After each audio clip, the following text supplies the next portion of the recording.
Congratulation তাইজুলকে। আসলে 249 wicket হয়েছে, সাকিবের 246 ছিল। থার্ড বোলার হিসেবে আমাদের মিরাজ আছে 209টা উইকেট নিয়ে। তো এখন কম্পিটিশন হয়তোবা তাইজুল এবং মিরাজের সাথে হবে আর কি। তারা আমাদের এই লাস্ট 8-9 বছরের যদি আমরা দেখি টেস্ট ক্রিকেট হিস্ট্রিতে দুইজনই ডোমিনেট করছে, দুইজনই বাংলাদেশের বোলার।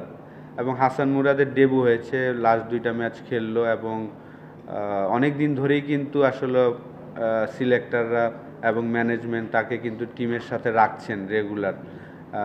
তো হাসান মুরাদ কন্টিনিউ ডোমেস্টিক ক্রিকেটে ভালো বল করে যাচ্ছিলেন বলেই তাকে এই উপহারটা দেওয়া হয়েছে এবং সে ভালো করেছেন। আমি আশা করব যে যখনই অপরচুনিটি আসবে হাসান মুরাদও তার বেস্টটা দেওয়ার চেষ্টা করবেন। তো কম্পিটিশন তাইজুলের জন্য কিন্তু মিরাজ থাকবে। তো দুইজন মিলেই আসলে নেক্সট 18টা টেস্ট ম্যাচে যেন তারা ভালো করতে পারে, এটাই আশা থাকবে।